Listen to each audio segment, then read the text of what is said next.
Welcome to week 2.5. We'll call it 2.5 because a couple weeks back we did a prologue to the series Christ to Culture, and as we're trying to stay on the same page as a church in 3 locations, I kind of jumped the gun on purpose intentionally to give you guys an idea of why we're doing what we're doing as we looked at Acts 17 and we looked at God's heart to get people throughout the world reached with the gospel and understanding the church's responsibility to consider the people that we are communicating gospel truth to. So we are on effectively week 2, but you had a little half week of excitement to kick things off. And last week we talked about authority. We talked about authority, about how God is the one who has the sole right to determine what life is as human beings. God created us, therefore he has the right to tell us what life is about. He has the right to tell us how we ought to live, how we ought to function. But this morning we're going to turn to an issue that is very, very much in front of people today. Very, very much in front of people today, and it's the issue of identity. To be clear, we're not going to be talking about issues of gender identity this morning. Okay? In the weeks ahead, as we tackle the topics that are on the front burner of our culture, as we try to understand how do we talk faithfully about issues that are in front of people, that you're hearing one thing from the news, you're hearing one thing from social media, you're hearing one thing from people on the interwebs. How is it that God would have us regard these things? We're going to move toward that issue in weeks ahead. But we're going to set that up this morning. We're going to set that up this morning by looking into issues of identity, because I would put in front of you that everybody has identity issues by nature. All of us as sinful people coming into this world in love with sin, coming into this world in love with ourselves, coming into this world with a love for things other than God, have identity issues. And that because of what sin has done, all of us have this tendency to try to locate an identity outside of the identity God has given us as human beings. So that's where we're going this morning. We're looking at Genesis 1:26 through 31, and a lot of what you'll see in the weeks ahead, we're gonna kick each week off looking probably at a lot of stuff in Genesis, because that's where things start. And if that's where things start, we get our basis for understanding, our bearing there in the book of Genesis. So this morning, we're going to look at Genesis 1:26 through 31. Wouldn't you have it here that God has made clear to us what humanity is? And we'll talk about that this morning. So Genesis 1:26 through 31. Then God said, "Let us make man in our image, after our likeness, and let them have dominion over the fish of the sea, and over the birds of the heavens, and over the livestock, and over all the earth, and over every creeping thing that creeps on the earth." So God created man in his own image. In the image of God, he created him. Male and female, he created them. And God blessed them, and God said to them, "Be fruitful and multiply, and fill the earth and subdue it, and have dominion over the fish of the sea, and over the birds of the heavens, and over every living thing that moves on the earth." And God said, "Behold, I have given you every plant yielding seed that is on the face of all the earth. Every tree with seed in its fruit, you shall have them for food, and to every beast of the earth, and every bird of the heavens, and everything that creeps on the earth, everything that is the breath of life, I have given every green plant for food." And it was so. And God saw everything that he had made, and behold, it was very good. And there was evening and there was morning, the 6th day. So what we're going to differentiate this morning, this is important to kind of set things up. I want to differentiate this morning for you the difference between identity and function. There is a difference. There's a difference between identity and function. As far as function goes, you can have, we'll talk in terms of just, I'll use myself as an example here, okay? I had mentioned earlier my love for camping, my deep and abiding love for camping. Now, you can look at a lot of guys, and traditionally speaking, you look at a lot of guys, and guys like to be outside. Guys like to do outdoor stuff. Guys like to go camping, right? That's something traditionally is the case. Now, simply because I don't like camping, does that make me less masculine? You can make all the jokes you want. That's perfectly fine. You make all the jokes you want about that. But at the end of the day, it doesn't make me fundamentally less masculine simply because I don't like something. It's function. That's function. But when it comes to issues of identity, I want us to understand something. Human beings are not what we do. Okay? Human beings are who we are because God has pronounced something on us. He's created us a certain way. And we function in a lot of different ways. We function in a lot of different ways. We do a lot of different things. But at the end of the day, humanity has an identity. That identity is founded in how we were created. How we were created. So this morning, as we talked about authority last week, just as God as creator has the sole right to define with authority what humanity exists for, so God is the only one able to define who humanity is. So who are we? Namely, beings made to reflect the image of the God who created us. That is fundamental. That is core to who we are as human beings. And that's why I say this is not a sermon about gender. We'll get to that.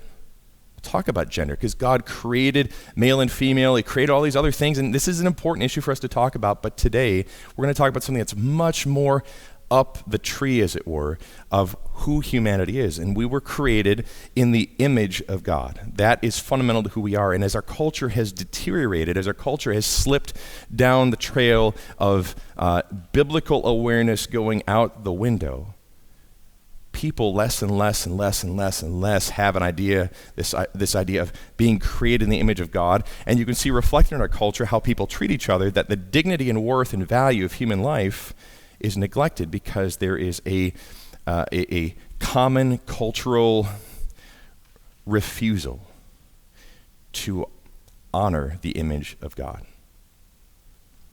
So that's where we're going this morning, talking about identity issues. So images everywhere. Going back to Genesis 1:26 through 27. Then God said, "Let us make man in our image, after our likeness, and let them have dominion over the fish of the sea and over the birds of the heavens and over the livestock and over all the earth and over every creeping thing that creeps on the earth." So God created man in his own image. In the image of God he created him. Male and female he created them. I hope you can identify here in this passage right away. There's this function. God has said this is what you should do as human beings, but there's something about who we are. God didn't simply say, "I am creating beings to do this." God didn't say, "I'm creating beings to go out and to do farmer stuff." Okay, that's function. That's function. But here, in two places, in two verses, God says this, says that man is made in his image. He makes it very clear that there's something special and unique about us as human beings that is not shared by anything else that God has made. We're created in the image of God.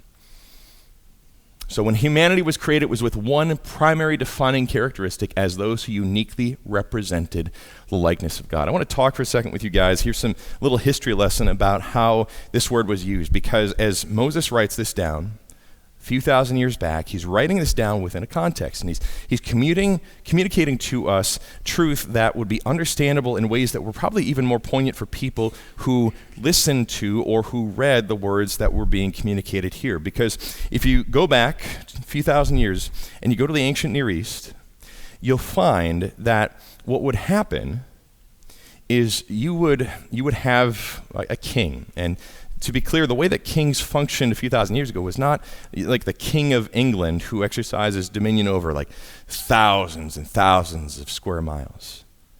You would have kings who would exercise dominion over a place probably, say the size of maybe Marathon County. Okay, they don't have cars, they've got horses and camels and things like that. So they're going around and got these kings, and what would happen is you would have these kings and they would go and they would take over. Let's say you've got the king of Marathon County takes over Lincoln County. Okay, Merrill, the metropolis of Merrill. He's like, I'm going to go and take over Lincoln County. I'm going to set up shop in Merrill, Wisconsin. I'm going to take this over.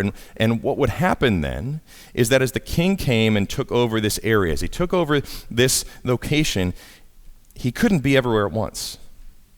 He couldn't be everywhere at once. And so he's thinking, what can I do to show my authority?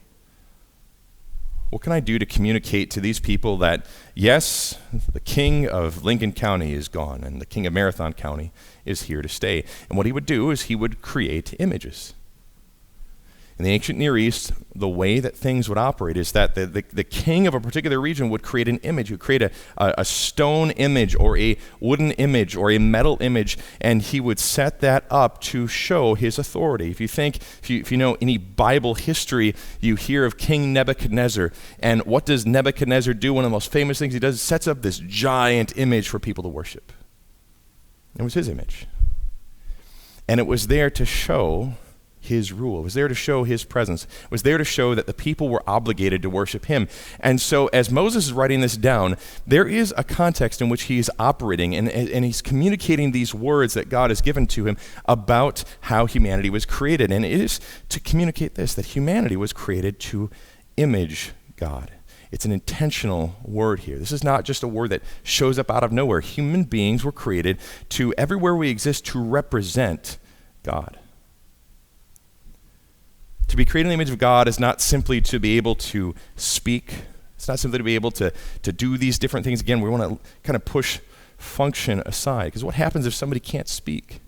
Are they less in the image of God? What if somebody can't necessarily reason as well as somebody else? Are they less in the image of God? If you can reason better, are you more in the image of God? The answer is no. These might be aspects of how the image of God is reflected in us, but at the end of the day, there's something unique in the fact that human beings were created for a relationship with God that exists to display who he is, his character, his glory, his greatness. That's how human beings were created. So when Moses writes this down, there's this understanding that when he speaks about being created in God's image, human beings exist, populated everywhere to show that there is a God, the God of heaven and earth, the triune God, and that he exists and he's worthy of worship and glory. See this happen, and if you do a little search, just go to ESV Bible website, just search for image. It's all over the place, and quite frankly, most of those words, image, actually have to do with idols, believe it or not. We'll talk about that in a little bit. But Genesis 5:3, shortly after the creation and shortly after the fall, when Adam had lived 130 years, he fathered a son in his own likeness, after his image, and named him Seth. This doesn't simply mean that Seth looked like his dad. This means that Seth reflected Adam. This means that Seth reflected something of Adam's character, something of Adam's created nature. Genesis 9:6. Some pretty bad stuff happens. God destroys the earth through a flood. He's giving some ground rules for how things function, and he says this: whoever sheds the blood of man, by man shall his blood be shed, for God made man in his own image. You see here the worth and the dignity of human beings reflected in the fact that to take a human life, is worthy of the most extreme punishment. I've heard this illustration used before, and I found it helpful talking with people. And people ask the question, why is it so serious to sin against God?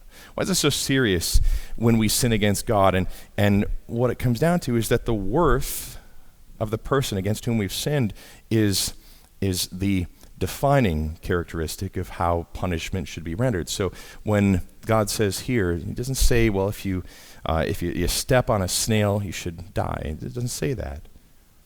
Because the snail, created being, special, important, but that snail isn't created uniquely.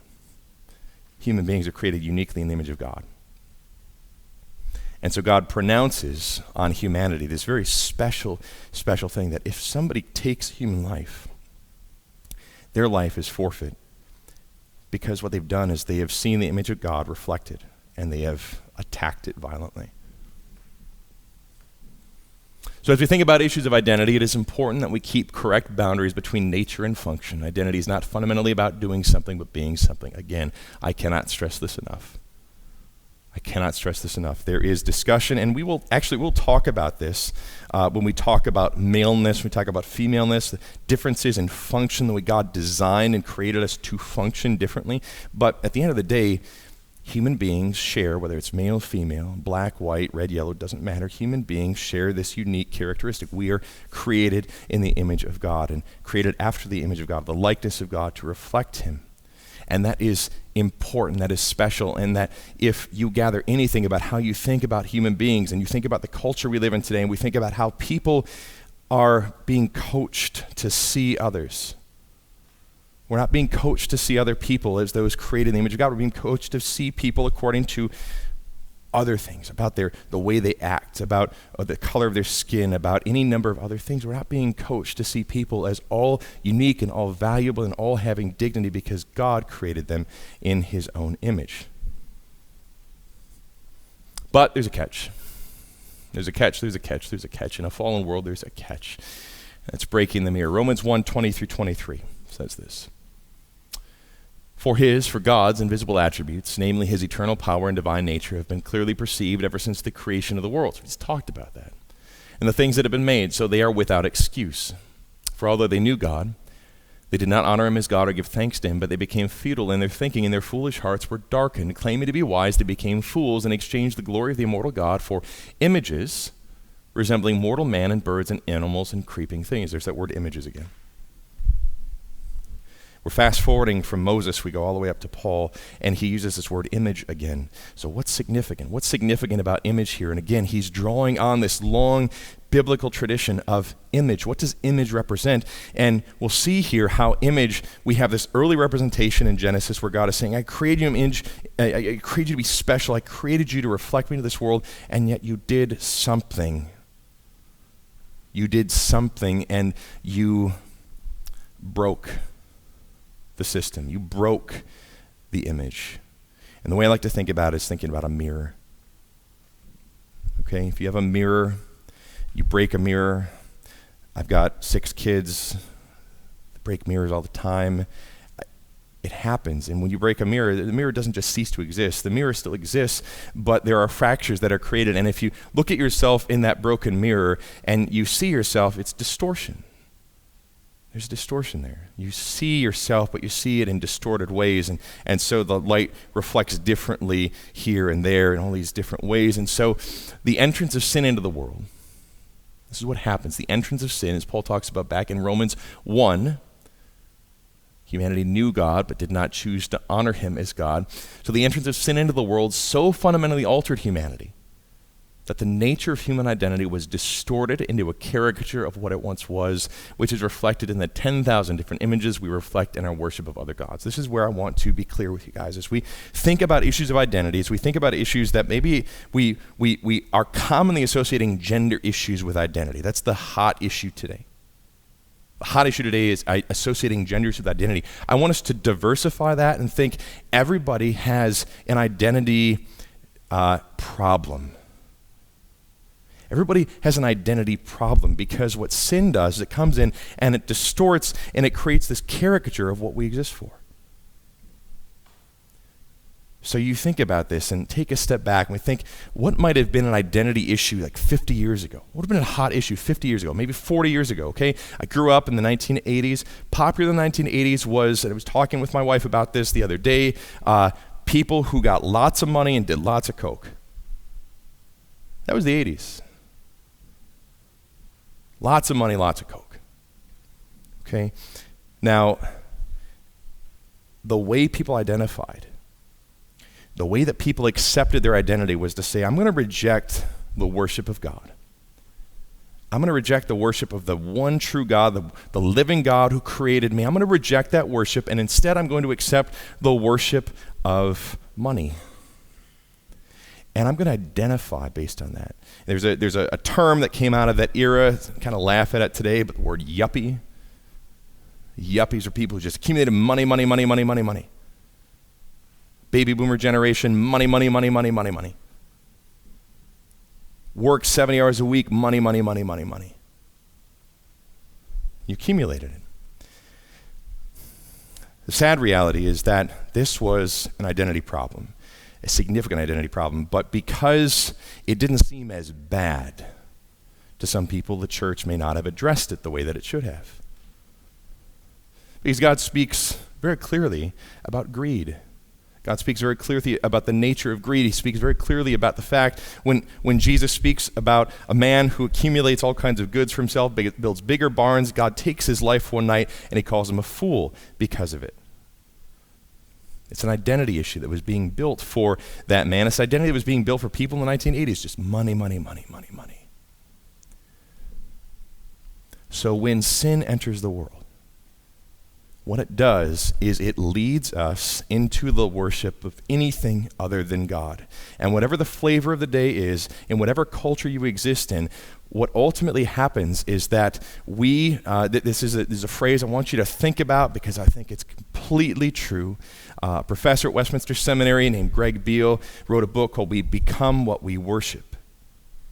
And it's completely true. There's a passage in Psalms we'll look at in a second that clearly, explicitly states that, but we become what we worship. So you pick whatever it is that you are choosing to worship in the place of God, and it starts to change you. And your identity starts getting built around that. You no longer see yourself as a human being identified by these characteristics that God has made clear. Instead, you see yourself as somebody whose entire life is, as you progress down that trail, as you progress down the trail of worship of other gods, it's increasingly defined by that which you worship. Leviticus 26, verse 1, this is the second commandment. As stated in Leviticus, you shall not make idols for yourselves, or erect an image or pillar, and you shall not set up a figured stone in your land to bow down to it, for I am the Lord your God. You see, God's priority, as this verse concludes, he says, you shall not do this because I am the Lord your God.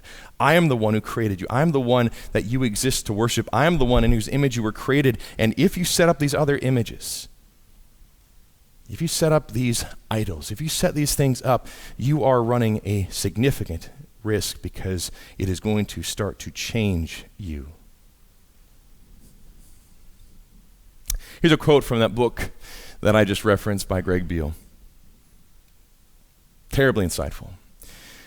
He says, people will always reflect something, whether it be God's character or some feature of the world. If people are committed to God, they will become like him. If they're committed to something other than God, they will become like that thing, always spiritually inanimate and empty, like the lifeless and vain aspect of creation to which they have committed themselves.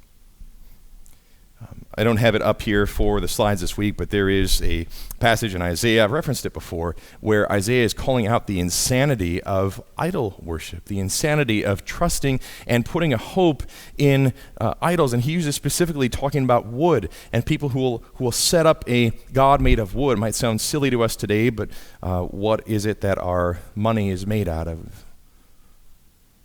Paper, cotton. Paper comes from trees, worshiping wood. And so Isaiah talks about people saying, over one half of this, you cut this tree up, over one half you bake your food, you eat over it, and the other half you set it up to worship. And what Greg Beale is talking about, he says, look, you as a human being, you're going to take these characteristics on. And just as the things that you worship are lifeless and spiritually dead and inanimate, it's going to characterize you too. This is where God says through the psalmist in Psalm 135, the idols of the nations are silver and gold, the work of human hands. They have mouths, but do not speak. They have eyes, but do not see. They have ears, but do not hear, nor is there any breath in their mouths. So this is all the inanimate, lifeless truth about idols. And he says this, that those who make them become like them. So do all who trust in them. The same phrase occurs in Psalm 115. It says here, those who make them become like them. And it's a warning in as much as it's a description, saying if you find yourself going down this track and not prioritizing the worship of God as the one thing that defines who you are as a human being, you will find yourself taking on these characteristics, and you get to the end of your life. And I think about our culture here. Think about central Wisconsin. Think about Stevens Point, Wisconsin. And what is the one thing that pretty much everybody can agree on is a priority for people in Stevens Point, Wisconsin when it comes to entertainment choices and drinking? Drinking. Central to the social life of Stevens Point is bars. Okay, central to the social life of our community is bars. Now, is it sinful to drink alcohol? No, as long as you don't get drunk, but that's not the point. Stevens Point's identity is built on drinking. You think about shirts that even the whole state of Wisconsin, it says drink Wisconsibly. Like, that's what characterizes our state. That's what characterizes our culture. Is people think about Wisconsin, they think, those are the people who get drunk. People think about humanity, those create an image of God. That's what people should think about human beings, but it's not. For us as human beings, we live in Stevens Point, Wisconsin. We live in central Wisconsin. We live in the state of Wisconsin. People think to be a Wisconsinite, to be a Stevens Pointian, to be a central Wisconsinite is to be somebody who is drunk. And then what happens over time? You think about people and the incidents of things that, what happens to people who drink? You get certain diseases. Your body becomes a caricature of it. That's what happens. So you take on the worship of something, and it starts to define you, and then it starts to change you, and it starts to characterize you, and at the end of the day, it's what takes you, takes your life. That's what worshiping anything other than God creates.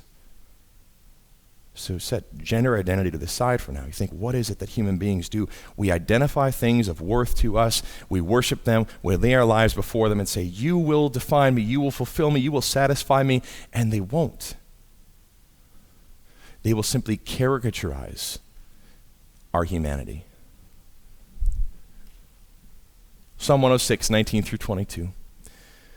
God is talking about those who profess to be his people. It says, they made a calf in Horeb and worshipped a metal image. They exchanged the glory of God for the image of an ox that eats grass. They forgot God, their Savior, who had done great things in Egypt, wondrous works in the land of Ham, and awesome deeds by the Red Sea. Saying here, they forgot God. Now, this would have seemed like a pretty stupid thing to be done because these people are being led in the wilderness by God in a pillar of cloud and a pillar of fire. It would seem like, oh, okay, well, how could you forget that which is right in front of you? How could you forget that? And that just speaks to how sin works in us. It can be so clearly right in front of us, and yet we choose to forget. We choose to set aside. We choose to say, this is not really important. And lest we think that this whole idea of making this metal calf was a bizarre Bronze Age type of experience, what it represented to them was prosperity. That's all it was.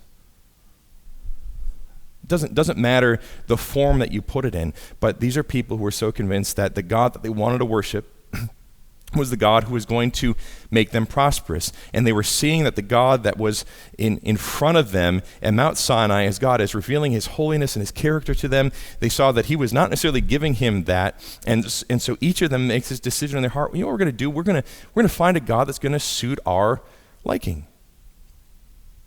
We know the Egyptians worship these types of gods. We know the people around us worship these types of gods. They seem to be prosperous. We're wandering around in the desert, even though we've only been here for a little while. We're wandering in the desert. We're getting this food that isn't necessarily what we were used to. We didn't like it so much, and so we got to find something that's going to give us what we want. We're going to find prosperity. So for them, it's make a golden calf. What is it for us? What is it for us that represents prosperity? What is it for us that represents this idea of we're going to be satisfied and happy with something other than God? Because at the end of the day, that's all the Israelites did. They forgot God. And that's the indictment for all of humanity. We've forgotten God. We've forgotten that he made us. We've forgotten that he created us in his image and his likeness, and we've replaced it with 10,000 different things. Last point to be made before we get to some good news. Habakkuk chapter 2, verses 18 through 20. What profit is an idol when its maker is shaped at a metal image, a teacher of lies? For its maker trusts in his own creation when he makes speechless idols. Woe to him who says to a wooden thing, awake, to a silent stone, arise. Can this teach? Behold, it is overlaid with gold and silver, and there is no breath at all in it. But the Lord is in his holy temple. Let all the earth keep silence before him. This is kind of the end of the matter when it comes to pronouncing this judgment on how we find an identity in the worship of anything other than God. Really? He's going to summarize what Habakkuk is saying. He's saying, really? Is this really what you want to do? Are you really satisfied with this? Are you really happy with your life being defined by something that can't answer back to you? And you think the image that's being used here is saying, tell this wooden thing to wake up. And it's like, wake up. Wake up. It's not going to answer you. And that's the foolishness of finding an identity in anything other than the God who made us. So fixing the mirror, here's good news.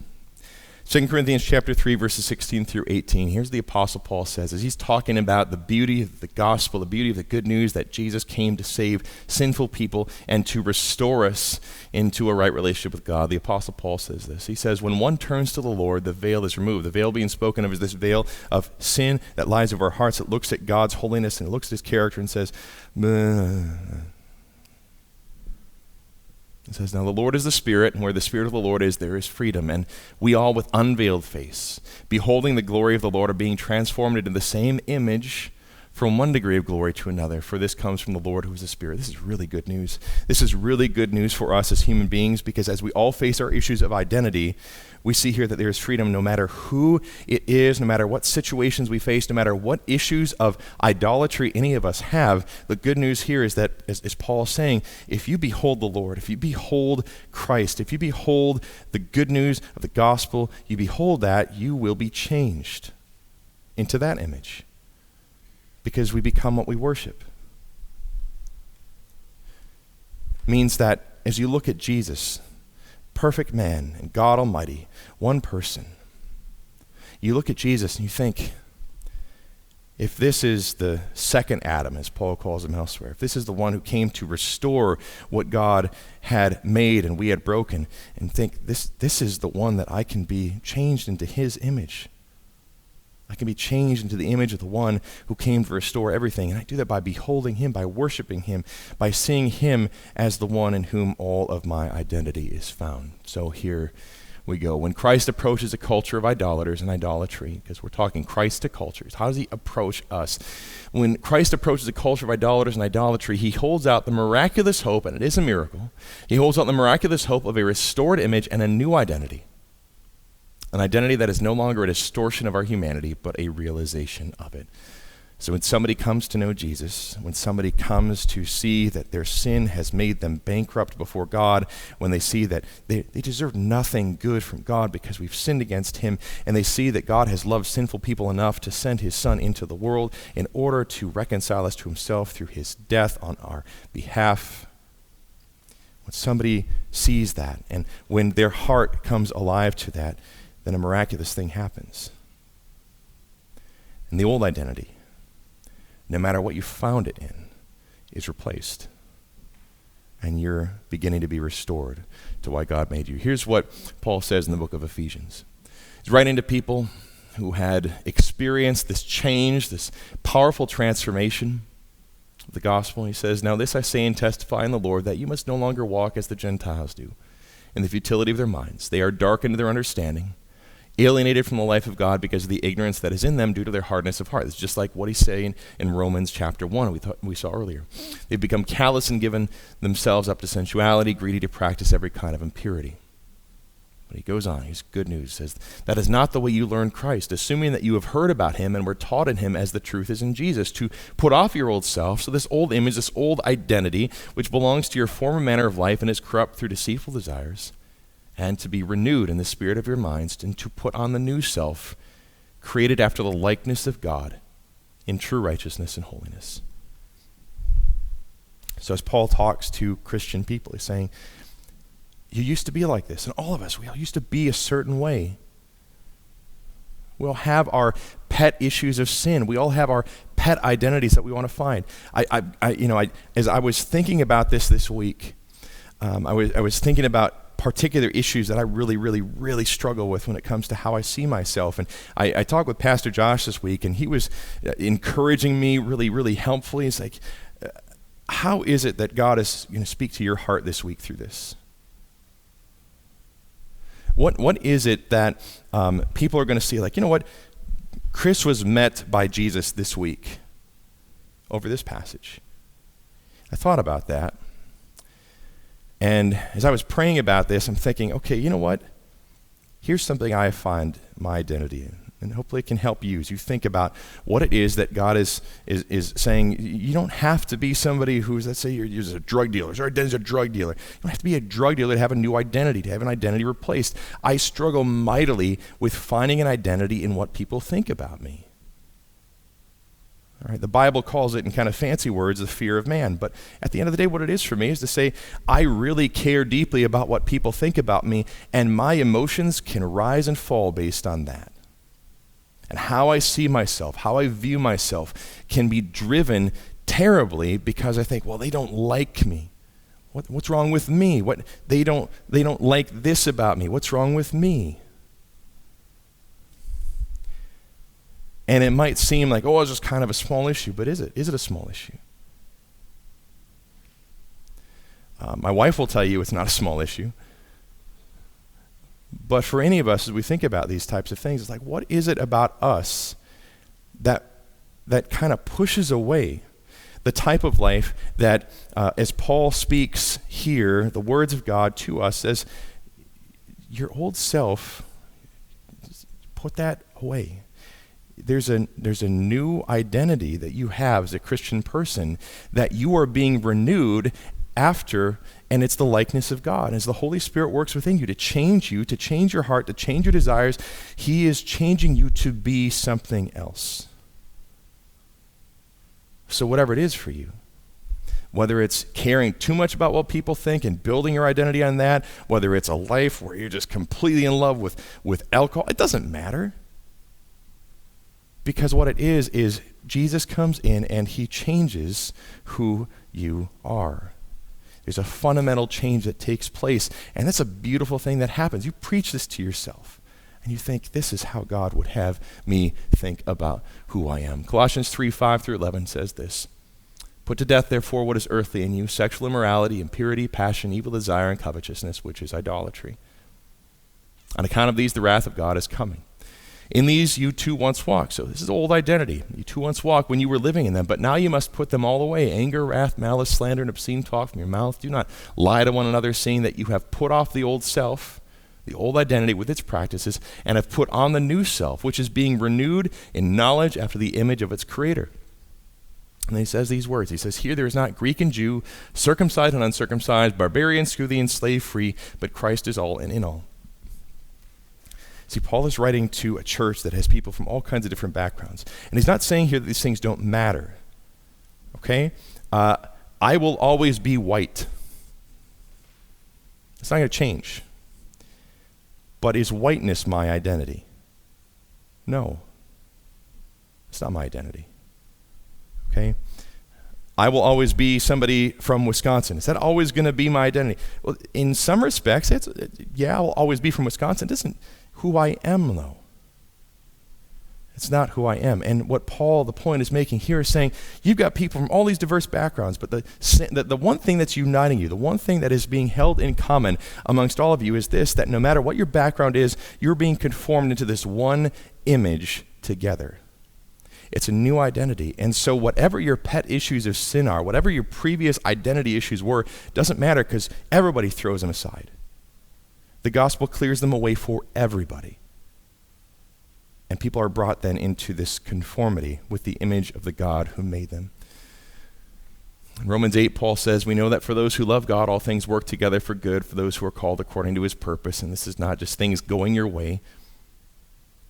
For those whom he foreknew, he also predestined to be conformed to the image of his Son, in order that he might be the firstborn among many brothers. Do you understand here that when Paul says that God works everything together for the good of his people, what he's saying here is, amongst other things, is that you're being conformed to the image of God. When God is working all things for your good, he's tinkering with your life, saying, I'm going to change this about you. I'm going to change this about you, and it doesn't matter how uncomfortable you are, because there is something much more important than who you want to define yourself to be, and it's who I have defined you to be. So I'm going to work everything in your life in such a way that you cannot, at the end of the day, escape who I have saved you to be. The good news of the gospel speaks to our identity in a way that removes every other competitor and welcomes us home to humanity defined by our Creator, not our idols and not our performance. To be a Christian is to have a new identity that transcends and subdues every other. Every other identity, every other competitor gets put away, and what we're left with is a life that is the same across the board for every Christian person. Little boy, little girl, old man, old woman, middle-aged guy, middle-aged girl, it doesn't matter. Black, white, red, yellow, doesn't matter. Because for the Christian, a new life has been given. And that identity supersedes everything else. And because it supersedes everything else, the way you live follows. As I said earlier, we make a big distinction between function and identity here, but your identity is what pushes out how you live. Jesus said it like this. He said, no, you can't go up to a thorn bush and gather fruit. You can't do that. Good trees bear good fruit, bad trees bear bad fruit. Identity is what informs practice. And so as a Christian, your identity is reflected in how you live. So when we talk to people and we talk with somebody, let's say you're talking to a brand new Christian, they're thinking, well, I don't think that it's right for God to ask me to live like this. You think, well, what's your identity? What's your identity? Because if the most fundamental thing about you is you're created in the image of God, what does it mean to be created in the image of God? You look into that and you look at that this character and this likeness of God that's supposed to be reflected amongst all of those who are his people. It doesn't leave space for things that dishonor him. That's why certain things are incompatible with the Christian life. It's not because we look at things and say, well, that's uniquely bad. We don't look at things and say, well, that's uniquely gross. We look at things and think, is this how God designed me? Is this what God made me for? And if the answer is yes, then hey, go nuts. But if it's no, God didn't design you to be like this, then why would you live like that? Where is the good news in living a life that's just the same as you were before you came to know the Savior? Where's the good news in that? There's no good news there. The good news comes in to say, you once loved and worshiped idols, and now you love and worship God. You once reflected these things that you worshiped, and now you're going to reflect the God who made you. That's good news for people. That is good news for us. And so I want to leave us with this passage here. It's a verse a lot of people memorize, and I want you to associate it here with the issue of identity. When you think, who am I as a Christian? Who am I as a Christian? Paul says this to the churches of Galatia, and he says, I have been crucified with Christ. It's no longer I who live, but Christ who lives in me. And the life I now live in the flesh, I live by faith in the Son of God who loved me and gave himself for me. This is the Christian identity. Everything you once were that belonged to that old self, that old identity, is crucified. It's dead. It's gone. And it's over there. It's not you anymore. This life that you live now, after having come to know Jesus, is a life that is defined fundamentally by him. That's why we live the way that we do as Christian people. Not because we're choosing to do better things than others, because Jesus is our life. He's our identity. And what accords with him is what comes out of us. So to wrap this up, as we think about how Jesus would speak to our culture, as you think about how Jesus would speak to central Wisconsin in the year 2021, if you think about what is it to go downtown and start sharing the gospel with somebody who's out just having a good time, say, what is it doing for you? What is it doing for you? The psalmist said, these things are, they're lifeless. They're lifeless. As Habakkuk said, you're gonna expect these things to answer you? They're not going to answer you. What is this doing? You making your life all about this. How is this helping anything? What is this doing for you in any capacity other than giving you a few fleeting moments of pleasure and a whole bunch of regret? When you encounter then a God who promises to restore you to the place that you were created to inhabit, which is to reflect his beauty, to reflect his character, to reflect his glory. That is an amazing message that can be communicated to people who are trying to find all these other different ways of identifying themselves. Everybody's scrambling. Everybody's looking. What can I do that's uniquely me? I'll tell you what you can do that's uniquely you. You can worship the God who made you to reflect him. That's what makes you uniquely human. That's what makes you uniquely human. And that's the message that would be communicated to our culture today. To make you human, uniquely human, is to be in the image of God. And looking anywhere else to find an identity is going to completely disappoint you. So let's pray. Father, as we consider this, we confess that we all have so many different ways that we are prone to identify ourselves, so many different things that we find pleasure in, so many other things that we are willing to just kind of, as was spoken of the Israelites, to forget you in order to find something elsewhere. So we pray this morning that you would please just work in our hearts this week to find joy in being your people, to find joy in being crucified with Christ, to find joy in seeing that our old self that produced so much blah is gone. And you don't call us to live there anymore. So Lord, may our identity this week be clear in how we interact with those around us and how we think about ourselves. We ask in Jesus' name, amen.